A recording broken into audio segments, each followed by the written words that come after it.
In this video, we're going to take a look at the second type of isomers called the stereoisomers. So we had seen constitutional isomers or structural isomers in the previous video. Now we're going to stereoisomers, and our focus in this particular video is going to be on the diastereomers, which are basically divided into cis trans isomers. So we'll get a basic overview of what those are, and then the third video, or in the last video, we're going to see the enantiomers, which are also considered stereoisomers. So stereoisomers can also be called spatial isomers. They're going to have the same molecular formula, and their atoms are actually going to be bonded together in the same sequence. The only thing that's going to differ, though, is the 3D orientation of the atoms in space. So in the structural isomers, we actually moved atoms around. We moved hydrogens around because we moved double bonds, or we moved carbons around to make them substituents and put them on different carbons. So we actually change the location of atoms.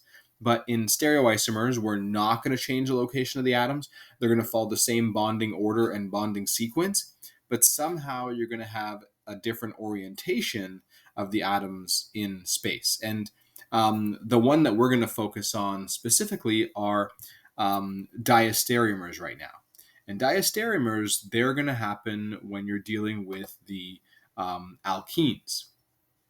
So when you're dealing with alkenes, you're going to have a double bond. And that double bond, as long as there's different types of atoms bonded to the carbons that are on it, can lead to diastereomers. So stereoisomers, same bonding sequence, different 3D orientation in space. There's two types of stereoisomers we're going to see. We're going to see diastereomers and enantiomers. We're going to focus on diastereomers right now, which is for alkenes only. And the reason this works for alkenes is because they have a double bond.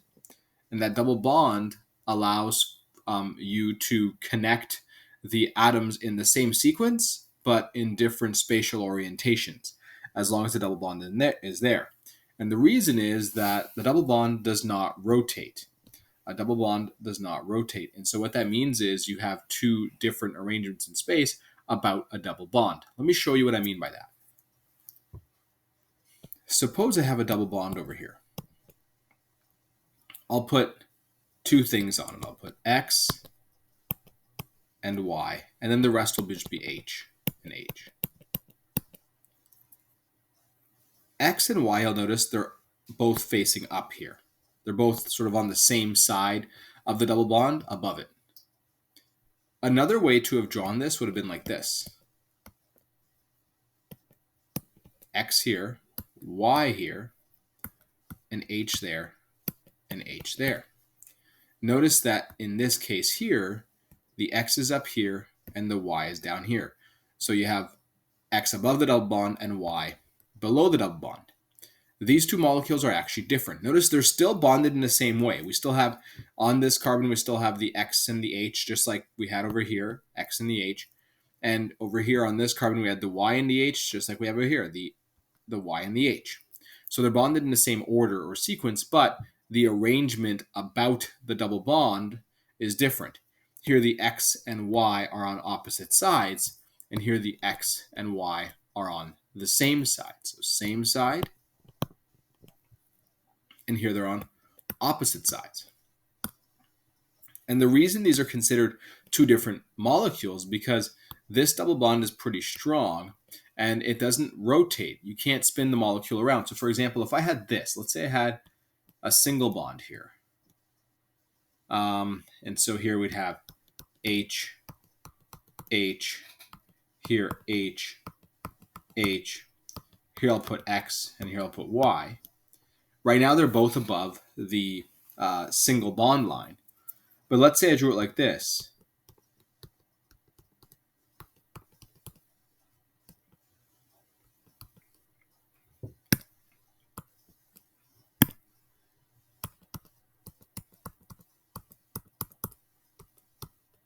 Here now they're opposite sides of the single bond. These are not two different molecules. They're actually the same, because you can actually just spin this. The single bond can rotate. And so as I rotate it, the Y is now just down here. But it's still the same molecule because it'll rotate again and then go back up to being this here. So When you have a single bond, you can't have these diastereomers. They just won't happen. You need to have a double bond so that you can prevent rotation and make this actually two distinct molecules. So that's what we're going to focus on. There's two main types of diastereomers you can have. You can have cis diastereomers or trans diastereomers.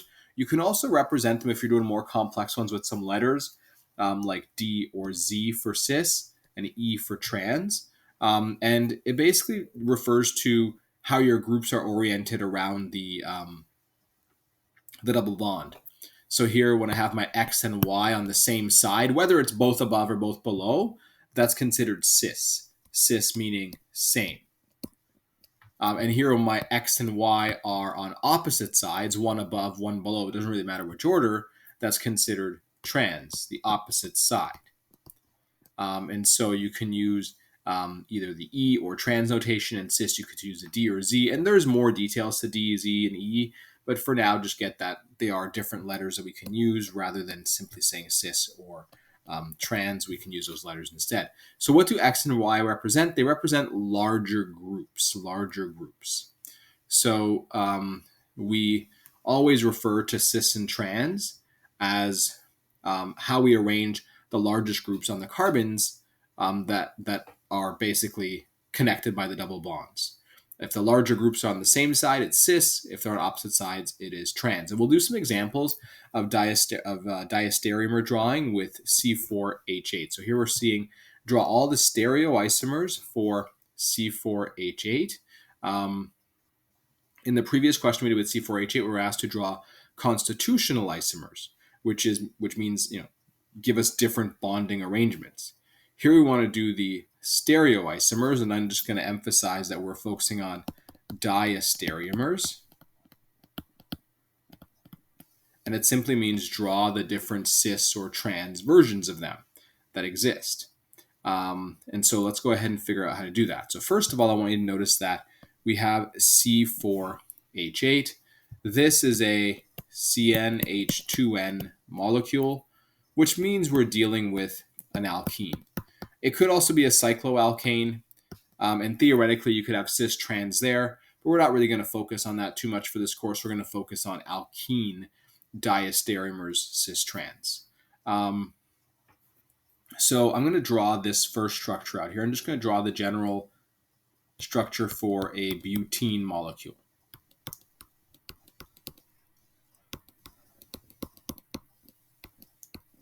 And what I want you to notice is that you actually cannot make diastereomers from this butene molecule. And here's why. I'm going to draw this out in an expanded form. I'm going to put the H's like this. Here's our double bond. I'm going to put an H over here. That's this one. And then the other group I'm going to put down here. CH2, CH3. That's just this group here connected to the double bond. Now, what I want you to notice is that this is our carbon-carbon double bond, and we have to look at the groups that are on it. To have cis trans isomers, you need to make sure that the carbons on the double bond, have two different groups on them. So this carbon needs to have two different groups, and so does this one. So let's call this over here carbon A and this carbon B. Carbon A does not have two different groups on it. Carbon B does. That's great. But carbon A does not. So because carbon A does not have two different groups, you can only have one arrangement about this double bond. It doesn't matter how you flip H to H. When you compare it to the carbon B substituents, you'll only have one arrangement. So this will not have stereoisomers.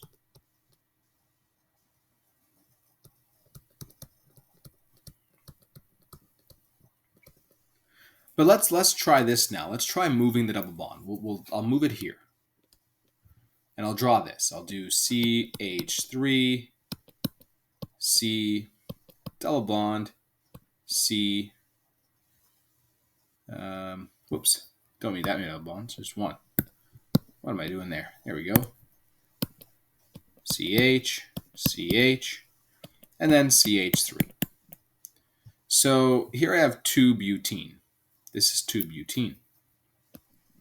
That's how you would normally name it. Or the way we learned it, butene. Let me go and do that proper technique. Butene. I'm going to draw this out with the double bonds represented in an expanded way. So I'm going to put my carbon double bond here. And I'm going to focus on this side first. It has an H. I'm going to put that H up here. And then the CH3 over here. That's just this and this. And for the other carbon, I'll do the same thing. I'll put the H up here and the CH3 over here. And so now what you'll notice is that that's one possible arrangement. That's one possible arrangement that you can have about the double bond. There's actually another possible arrangement you can have, and that's if I drew it like this. So suppose instead I did C double bond C. For the first side, I'll keep it the same. But for the second side, I'll put the CH3 up here and the H over here. And so let's go and see how this is different. In the first one we drew, the biggest groups, the CH3, they're the biggest groups on each of the carbons, are on the same side. But in the second one we drew, the biggest groups are on opposite sides. So this is able to happen because we have a double bond that doesn't rotate, and these molecules are considered distinct. Here they're on the same side. Here they're on opposite sides, the biggest groups on those double bonded carbons. And so what we have over here is the cis version of the molecule and the trans version of the molecule. So to represent the cis and the trans version, what you do is you simply write out the name, but put cis or trans in front. So for example, here I'd call this cis dash but dash 2-ene. And here I'd put trans dash but dash 2-ene. And I know that because the two biggest groups are on opposite sides, whereas here the two biggest groups are on the same side. Whether I drew it both the same on top or bottom, they're still cis. So if I drew it like this, this would have been the same thing as this. Same. It would have been the cis version of the molecule. So really, to have these diastereomers, you need essentially two things. You need a double bond, and you need two different groups on each carbon of the double bond. Also, just a reminder, you could have also done the letter notation instead. So instead of doing trans, you could have put the letter E for trans. So for example, I could have done E but 2-ene. And then for the cis, I could have done Z. We usually use Z as opposed to D. That's the more common one, but you can use different ones. Z but 2-ene. And typically for the letters, we put them in brackets like this. So we put them in brackets like that. And that's Z but 2-ene. So if you can draw your double bond so that you have different groups around both carbons, then you can arrange them in those different ways, the cis or the trans. Some students might have tried to have done this. They would have said, well, I could also make a CH3, CH3, then double bond CH2 here. But if you draw this out, you'll notice you can't really have cis and trans at this point with CH2. Because if you try to draw this out with the double bonded carbons like this, so let's say I'm just focusing on this region here. I'm just going to rotate it a bit to show you what's happening. So let's say the carbon with the H2, that's going to have its H's there. And then the other carbon with the CH3 is going to have CH3, CH3. And so they don't have two different groups on each carbon. This is the same, same, same, same. It doesn't matter how you rearrange this, whether you put this hydrogen there or that hydrogen there or this methyl there or that methyl there, it's going to be the same molecule at the end because there's no different combinations. If you have two different groups on the different carbons, well, then you could have different combinations, CH3 and CH3 on one side, and then both H's on the other.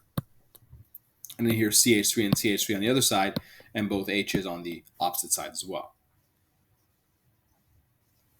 So you need those two different groups about the double bond in order to get yourself the possibility of having a diastereomer that's either cis or trans. And this just shows you you're adding more diversity to the molecules that can be created. We saw diversity of organic molecules comes from the fact that you can have structural or constitutional isomers where you change atoms around in the bond. But in addition to this diversity, you also have possibility of diastereomers once you incorporate double bonds, for example. Also, this will not work for triple bonds. Just a reminder, it has to be double bonds. The reason why, if you think about it, here's a triple bonded carbon. Once you have a triple bond on the carbons, you can only have one group on each. You can't have two different groups. So there's only really one way to arrange those molecules relative to each other, or those atoms relative to each other. So it will not work with a triple bond.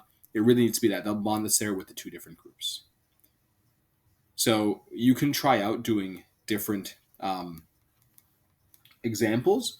One that I'd recommend you try is perhaps trying to make some cis trans for perhaps, let's say, C5H10.